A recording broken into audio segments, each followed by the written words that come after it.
भगवान शिव ने इस ग्रंथ की रचना की और कहां लिखा था? हम और आप डायरी में लिखते हैं, नोटपैड में लिखते हैं। भगवान शंकर ने कहां लिखा था? निज मानस राखा। मानस यानी मन। कहां लिखा था? मन में। रचि महेश निज मानस राखा। और जब उचित समय आया, पाई सुसमय। सु यानी सुंदर, असमय तो जानते ही हैं। जब सुंदर समय आया तो वही भगवान शंकर मां पार्वती के सामने शिवासन भाखा। उचित समय आने पर भगवान का है। मैं बता रहा हूं, बी मतलब बिना, अमल यानी विकार। जो बिना विकार का हो उसको विमल कहते हैं। विमल का एक और शब्द है अर्थ का, जिसका नाम है निर्मल। जो 100% प्योर हो उसको विमल कहते हैं। तो भगवान की कथा कैसी कथा है? विमल कथा कर कीन्ह अरंभा। गोस्वामी जी कहते हैं, मैं जो कथा सुनाने जा रहा हूं ये कथा विमल कथा है। अब इसका प्रमाण दर्शन करिए। मैं भारत से इतना दूर यहां कथा गाने आया हूं। आज पहला दिन है, आप लोग ऑनलाइन रजिस्ट्रेशन करके यहां आए हैं कथा सुनने के लिए, ठीक? यदि यहां बैठकर 3 घंटा मैं अपने बारे में बताऊं, केवल अपने बारे में, मैंने ऐसा किया वैसा किया, वो अचीव कर लिया, यहां गया वहां आया, ऐसी सुनाया वैसे सुनाया, आज तो आप बर्दाश्त कर लेंगे।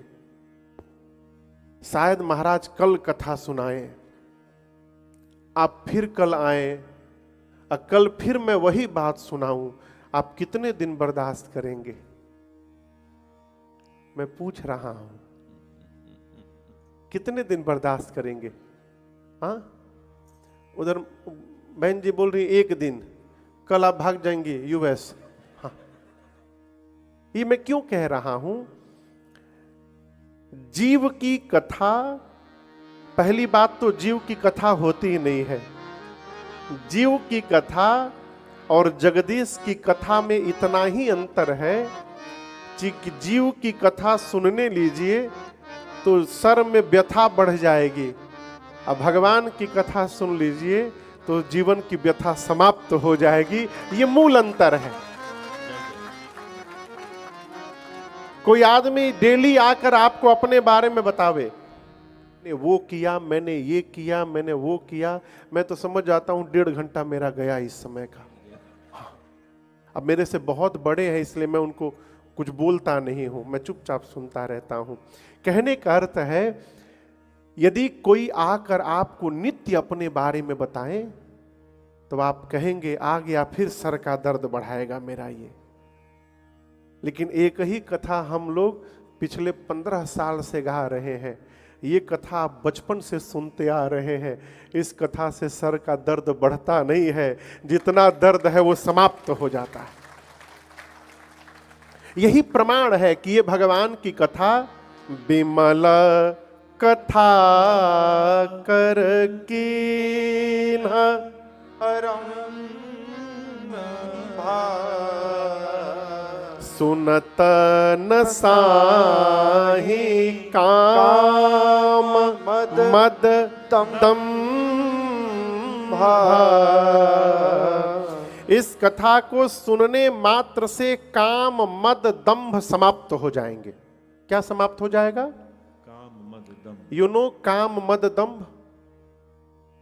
एक फैमिली है और इस फैमिली में केवल 3 नहीं है, काम मद दंभ 6 मेंबर हैं। कितने मेंबर हैं? 6। नाम मालूम है सबका?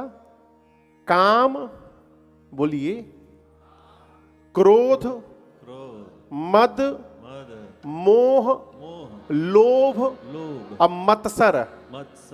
ये 6 मेंबर है एक फैमिली में।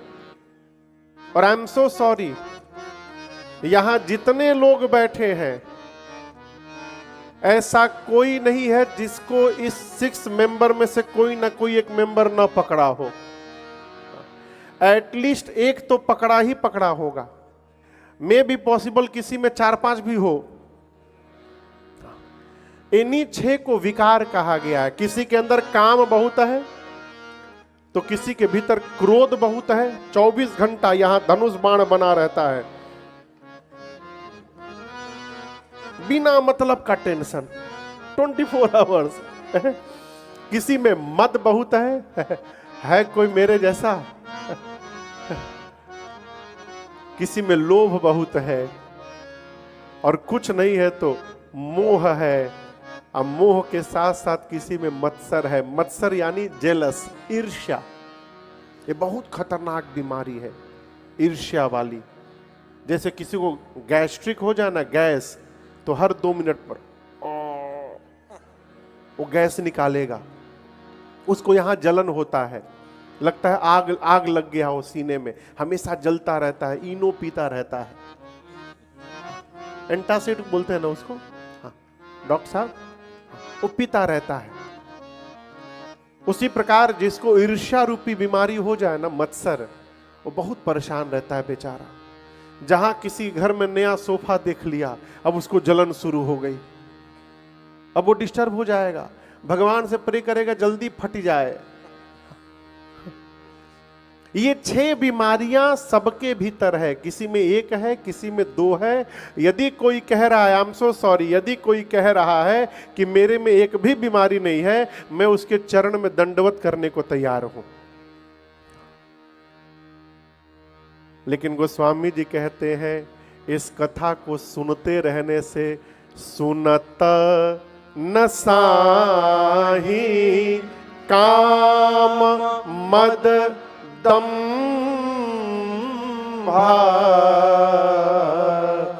धीरे धीरे ये भगवान की कथा यदि जीवन में कान में जाती रहे तो इस कथा के प्रभाव से ये विकार हमारे जीवन से धीरे धीरे नसा जाएंगे। क्या हो जाएंगे? नसाना समझते हैं?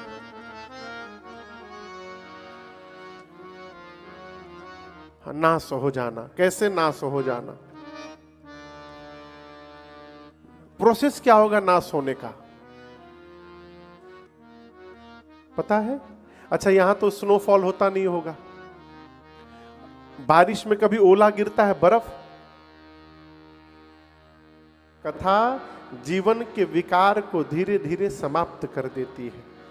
गोस्वामी जी कहते हैं, इसका नाम है रामचरितमानस। सुनने से क्या होगा? सुनत श्रवण पाय विश्राम।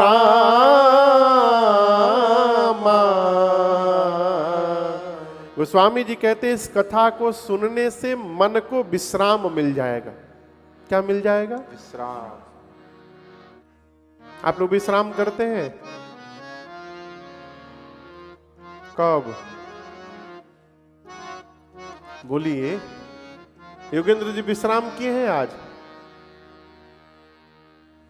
डरे नहीं बोल रहे हैं।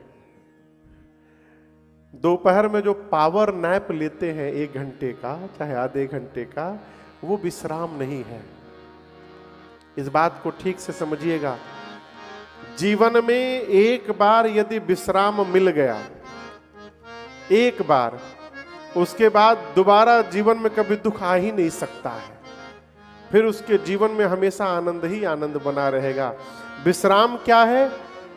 किसी भी कंडीशन में यदि हमारा मन विचलित नहीं हो रहा है, ये जीवन का विश्राम है। और ये कब आएगा? जब ये पता चल जाएगा कि हम तो केवल निमित्त मात्र हैं, हम कठपुतली हैं, करने कराने वाले तो भगवान है। फिर हर कंडीशन में जीव भगवान के भरोसे आनंद में रहता है। राजी हैं हम उसी में जिसमें तेरी रजा है। ये जीवन का विश्राम है। बाबा कहते हैं, कथा सुनने से जीवन में विश्राम की प्राप्ति होती है। गोस्वामी तुलसीदास जी कहते हैं, मैंने सबसे पहली बार इस कथा को अपने गुरुदेव भगवान के मुख से सुना था। किसके मुख से? गुरुदेव भगवान। गोस्वामी तुलसीदास जी के गुरु जी हैं प्रातः स्मरणीय परम पूज्यपाद श्री नरहरिया दास जी महाराज, उनके गुरुदेव भगवान थे। मैं पुनि निज गुर सन सुनी, कथा सुसु कर खेत, समुझी नहीं तस बालपन, तब अतिर रहेऊं अचेत। गोस्वामी जी कहते हैं मैंने सबसे पहले इस कथा को अपने गुरु जी के मुख से सुना। कहां सुना? बराह क्षेत्र में, सूकर क्षेत्र में, भारत में। लेकिन गोस्वामी जी को देखिए कैसे इस बात को स्वीकार करते हैं कि गुरु जी ने मुझे सुनाया तो, लेकिन मेरे समझ में कुछ नहीं आया। आज ये बात कौन बोलेगा कि हमको कुछ समझ में नहीं आ रहा है? जो यहां तो हम लोग बहुत दूर हैं, भारत में कथाओं में बहुत भीड़ होती है, लगभग 20,000 25,000 लोग होते हैं एवरेज में। तो जो कथा में 3-4 घंटा सोता भी है ना, कथा में नींद बड़ी अच्छी आती है। जो घर में टेबलेट से सोता हो, कथा में लाइए बिना टेबलेट के सो जाएगा वो। तो जो 4 घंटा सोया भी रहता है ना, उससे भी यदि बाहर पूछिए आपकी, टैप जानते हैं? टैप, नल नल नल, तो किसी नल के भीतर का वॉशर यदि खराब हो जाए तो उससे पानी टपकता रहता है। देखा है ऐसा कभी? नल फिजी में होता है टपकने वाला नल? अच्छा होता है। अच्छा हाँ, मैं पूछ लिया मैं। तो ऐसा कोई नल हो जिससे पानी टपकता हो, बूंद बूंद करके, ड्रॉप बाय ड्रॉप, ऐसे नल के पास आप 1-2 साल बाद जाइए, आप देखिएगा जहां पानी का बूंद नीचे गिर रहा है वहां पत्थर में भी आपको छेद दिखाई पड़ेगा। अब ऐसे किसी से कहिए कि पानी के ड्रॉप से पत्थर में छेद हो गया, बोलेगा पागल हो क्या? लेकिन एक ही जगह पर बार बार यदि पानी का बूंद गिरे तो पत्थर में भी छेद हो सकता है। उसी प्रकार बार बार जब कान में भगवान की कथा जाएगी तो इस बुद्धि में भी छेद होगा और भगवान की कथा प्रवेश कर जाएगी। किया के बारे में कहा गया है, गंगा जी मेरे भगवान के पांव से निकली हैं। कैसे निकली हैं? गंगा जी के प्राकट्य का स्टोरी पता है आपको? पता है? कितने लोगों को पता है? अच्छा चलिए सुनाता हूं, प्रसंग आ गया इसलिए सुनाता हूं। एक असुरों का राजा हुआ जिसका नाम था बलि। क्या नाम था? बलि। लेकिन बलि असुर कुल में था, जैसे प्रहलाद भी असुर थे। हिरण्यकश्यप के पुत्र थे प्रहलाद, असुर कुल में जन्म हुआ था, लेकिन भगवान के परम भक्त हुए। उसी प्रकार असुरों का राजा था बलि और बहुत धर्मात्मा था, धर्मशील था। इतना पुण्य अर्जित कर लिया था कि उस पुण्य से वो इंद्र बन सकता था। भगवान देखे कि नहीं असुर एक इंद्रासन पर आकर बैठ जाएगा, तो भगवान ने बामन रूप धारण किया। बलि यज्ञ कर रहे थे, भगवान बामन छोटा बच्चा का एकदम छोटा सा रूप, बौना रूप धारण करके पहुंचे बलि के यज्ञ में। कहा भिक्षाम देहि, भिक्षा दो मुझे। बलि जाकर बोला मांगो क्या चाहिए भिक्षा। तो बलि के गुरु शुक्राचार्य, राक्षसों के गुरु है शुक्राचार्य। शुक्राचार्य ने देख लिया अरे तो विष्णु है, ये तो धोखा करने आए हैं। तो बलि से शुक्राचार्य ने कहा कि देना मत दान इसको, ये छलिया है, विष्णु आया है। बलि ने कहा गुरुदेव आप जीवन भर मुझे सिखाते रहे दान दो दान दो, मेरा सौभाग्य कि मेरे से भगवान दान लेने चले आए हैं और आप कहते हो दान मत दो। गुरुदेव मैं आपका त्याग कर सकता हूं, लेकिन आपकी शिक्षा का त्याग नहीं कर सकता हूं, मैं इनको दान अवश्य दूंगा। तो भगवान ने कहा ऐसे नहीं लूंगा, पानी हाथ में लेकर के संकल्प करो कि जो मैं मांगूंगा तुम दोगे। तो कमंडल, महात्मा लोग कमंडल लगते, तो कमंडल में टोटी होती है जिसे पानी निकलता है। बलि ने जैसे कमंडल उठाया जल गिराने के लिए, तो शुक्राचार्य जाकर गुरुजी टोटी में बैठ गए, उसको ब्लॉक कर दिए, न पानी गिरेगा नहीं, संकल्प करेगा चेला हमारा, अब पानी गिरे नहीं। भगवान तो देख ही रहे हैं कि गुरुजी जाके बैठे हैं उसमें। भगवान ने कहा रुको रुको बलि, लगता है ये ब्लॉक हो गया है, लेट मी क्लियर फर्स्ट। तो भगवान ने एक सीख उठाया और सीख लेके जैसे टोटी में मारा, शुक्राचार्य की एक आंखें फूट गई, भगे निकल के गुरुजी उसमें से। बलि ने हाथ में जल लिया और कहा कि आप जो मांगिएगा मैं दूंगा, संकल्प लेता हूं। इतना छोटा सा स्वरूप भगवान का, छाता लिए खड़े हैं। भगवान ने बोला कि मुझे 3 पग भूमि चाहिए, 3 पग। कितना? 3 पग। यहां खड़े 1 2 3। बलि ने कहा इतना छोटा हाइट, 3 पग भूमि यहां से लेके वहां तक। बोले इतने जमीन में क्या करोगे? नगर मांग लो, गांव मांग लो, सब दूंगा। भगवान ने कहा नहीं, केवल 3 पग भूमि चाहिए। बलि ने कहा दिया, अपने पांव से नाप लो। भगवान शुरू किए शरीर बढ़ाना और भगवान ने त्रिविक्रम रूप धारण किया।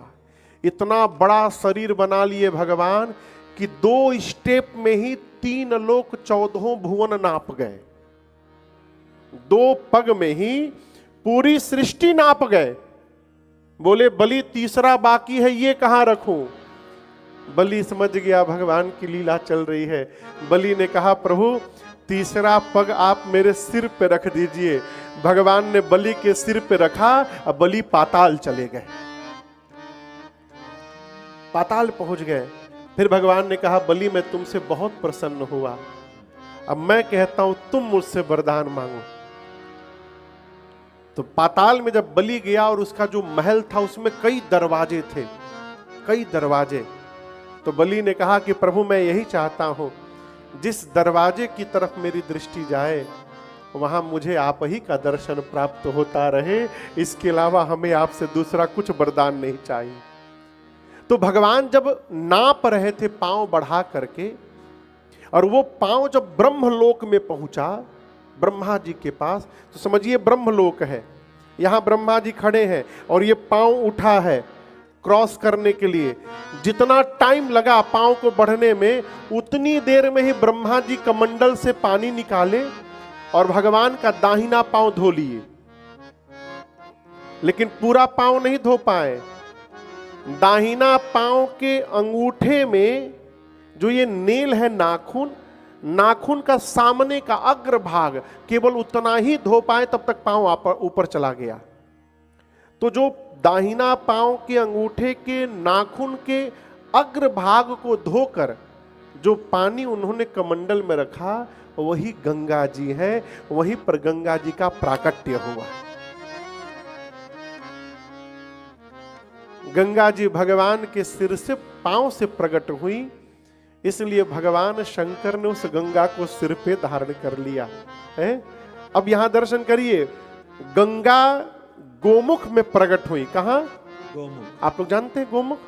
हिमालय में एक ग्लेशियर है गोमुख, जहां से गंगा जी निकली हैं। जिस पॉइंट से गंगा जी निकली हैं, उस पॉइंट का मुख गौ मैया के मुख जैसा है, इसलिए उसको गोमुख कहा गया। गोमुख से गंगा निकली, उत्तराखंड, उत्तर प्रदेश, बिहार, पश्चिम बंगाल होते हुए जाकर के बंगाल की खाड़ी गंगा सागर में गंगा जी मिल गई समुद्र में। लेकिन गोमुख से गंगा सागर तक गंगा जी सीधी नहीं गई हैं। कैसे गई हैं? टेढ़ी मेढ़ी गई हैं। गोस्वामी जी कहते हैं जिस प्रकार गंगा गोमुख से गंगा सागर तक आई, टेढ़ी मेढ़ी आई, लेकिन कितना भी टेढ़ी मेढ़ी हुई, गंगा के पवित्रता में कोई अंतर नहीं आया।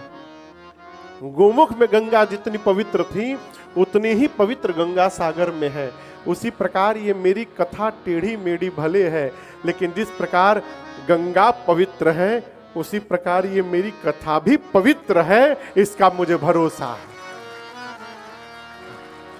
बोले मुझे लिखने का ढंग नहीं आता, लेकिन ये मेरी कथा पवित्र है। अब क्यों पवित्र है? गोस्वामी जी नहीं हो सकता। और जिस कलिकाल में हम और आप जी रहे हैं, इस कलिकाल में भगवान के नाम को छोड़कर दूसरा कोई साधन नहीं है। आपको सुनकर आश्चर्य होगा, गोस्वामी तुलसीदास जी महाराज 77 वर्ष की अवस्था में मानस लिखना प्रारंभ किए। कितने साल में? 77 ईयर्स ओल्ड गोस्वामी जी थे तब लिखना शुरू किए। मानस लिखने के पहले गोस्वामी जी ने संपूर्ण भारत की 3 बार पद यात्रा की, पूरे भारत की 3 बार परिक्रमा लगाई। बद्री नारायण में जाकर भगवान बद्री नारायण का दर्शन प्राप्त किया, व्यास गुफा में श्री वेद व्यास जी से आशीर्वाद लिया, काशी में भगवान शिव की महती कृपा प्राप्त की, और इतना कुछ होने के बाद तब जाकर मैं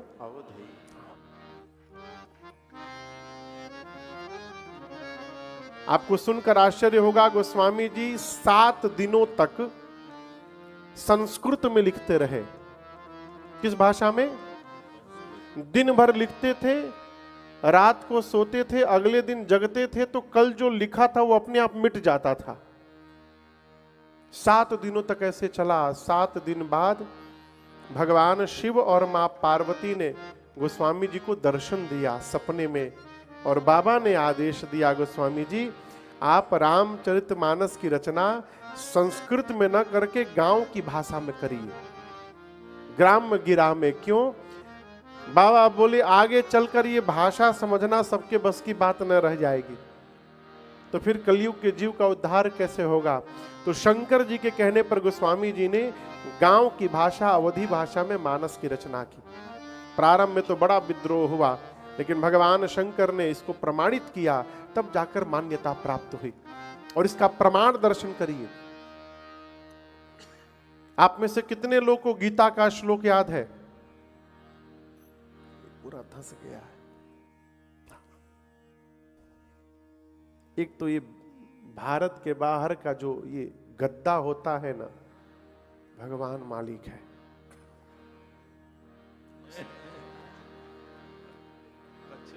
हाँ?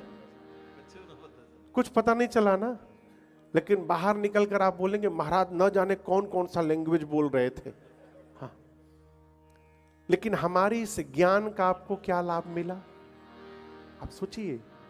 आप तो ये बोलेंगे महाराज बहुत विद्वान है, कई भाषा जानते हैं, लेकिन मेरे इस ज्ञान का आपको क्या लाभ मिला? आपको कुछ समझ में नहीं आया।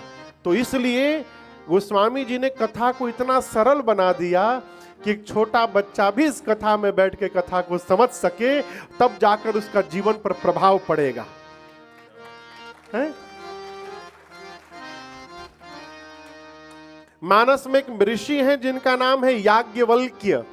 क्या नाम है? फिर से एक बार बोलिए। याज्ञवल्क्य।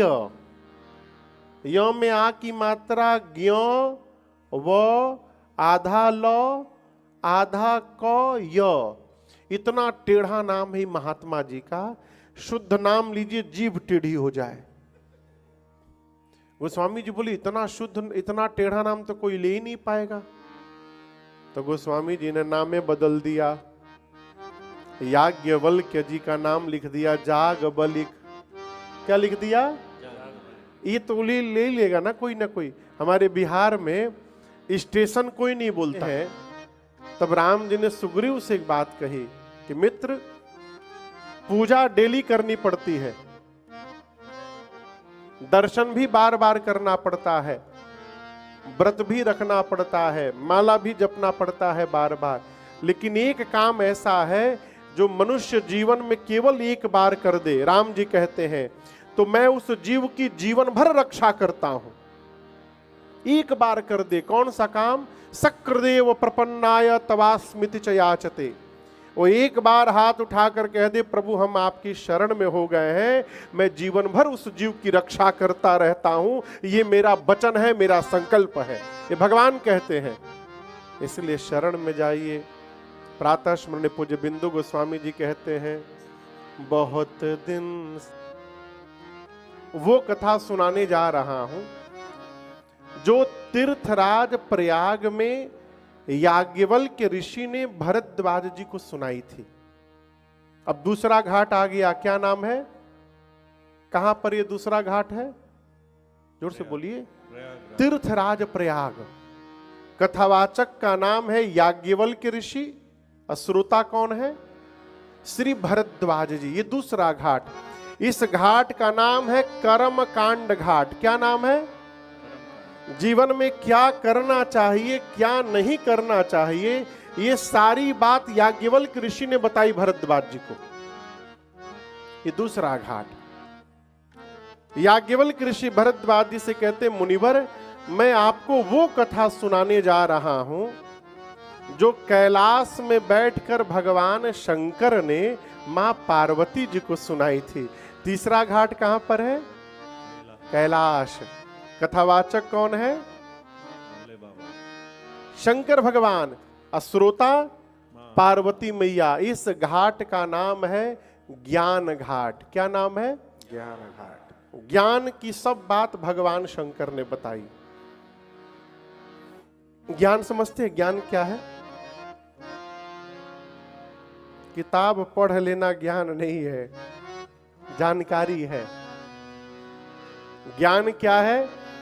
क्या नित्य है और क्या अनित्य है, इसको जान करके मान लेना ज्ञान है। और क्लियर करके कहूं तो क्या सत्य है और क्या असत्य है, ये जान करके मान लेना। और क्लियर करके कहूं तो क्या छूटने वाला है और क्या साथ में जाने वाला है, इसको जान करके एक्सेप्ट कर लेना, ये ज्ञान है। सत्य क्या है? पूछ रहा हूं। सत्य क्या है? What is universal truth? क्या है? हाँ बोलिए। एक दिन मौत। कितने लोग मान रहे हैं इस बतिया को? संसार में दो चीज सत्य है, एक राम जी का नाम, राम जी का नाम सत्य है, और दूसरा जब ये कहा जाता है वो सत्य है।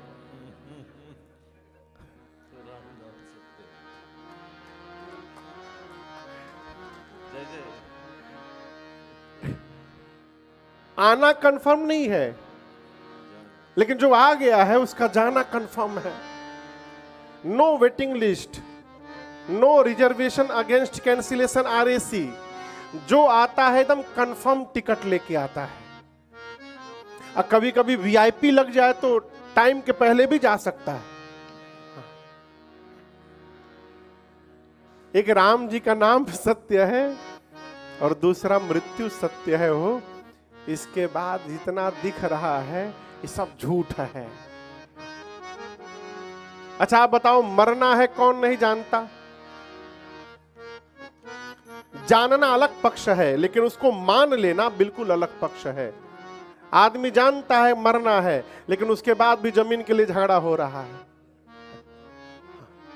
हमारे एक परिचित है भारत में, उनके चाचा बॉम्बे में रहते, बॉम्बे मुंबई में। तो उनके पिताजी नहीं है, चाचा ही है घर के मालिक।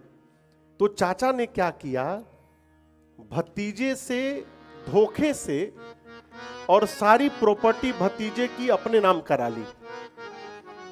मैंने अपने भाई की भी प्रॉपर्टी अपने नाम लिखा ली। अब बॉम्बे चले गए। यू नो भतीजा समझ रहे हैं ना? यहां भी भतीजा बोलते हैं। चाचा भतीजा नहीं, फीजी में कुछ और बोलते होंगे। भाई के बेटे को क्या बोलते हैं? काका। काका चाचा तो एक ही हो गया। भतीजा को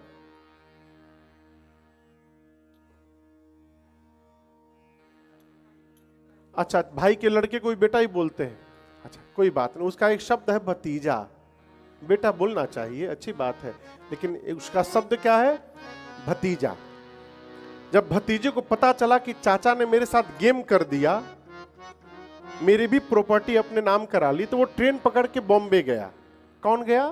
भतीजा। भतीजा। हाँ, इसलिए पूछ रहा हूं कि आपको समझ में आ रहा है कि नहीं आ रहा। बॉम्बे गया, स्टेशन उतरा और 5 किलो मिठाई लिया, पैक कराया और पहुंचा चाचा के घर। चाचा तो देख के कांपने लगे, अरे आ गया, झगड़ा करेगा अब ये तो।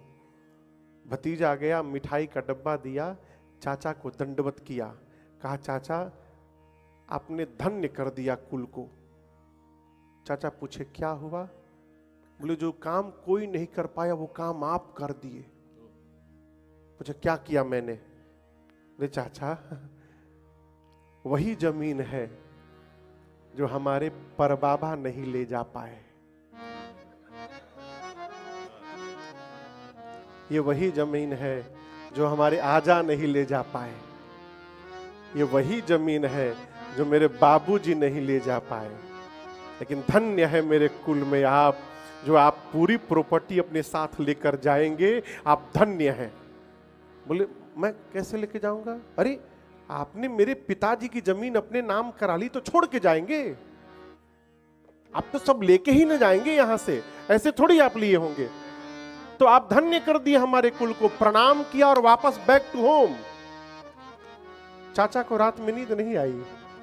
हाँ, 1 सप्ताह बाद ट्रेन पकड़ के गए गांव और जो जो संपत्ति लिए थे भतीजे को वापस किए और क्षमा मांग करके, माफी मांग करके वापस बंबई गए। ये क्या है?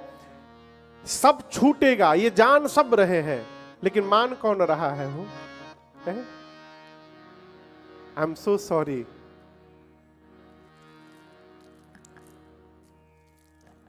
ये सब माला है तुलसी जी की, ये सोने में है, गोल्ड में तुलसी जी हैं। जब प्राण निकल जाएगा ना, इसको कोई नहीं पूछेगा, लेकिन इसके लिए लड़ाई होगा। हो हम लेंगे तो हम लेंगे। अंगूठिया कहाँ गया हो? अच्छा इधर है। हाँ, हाँ? हाँ, इसके लिए आप बाद में जाइएगा, पहले इसका डिस्ट्रीब्यूशन होगा। इसको बेचारे को कोई नहीं पूछेगा। यही असली संपत्ति है, यही आपके साथ जाने वाली है। इसके बाद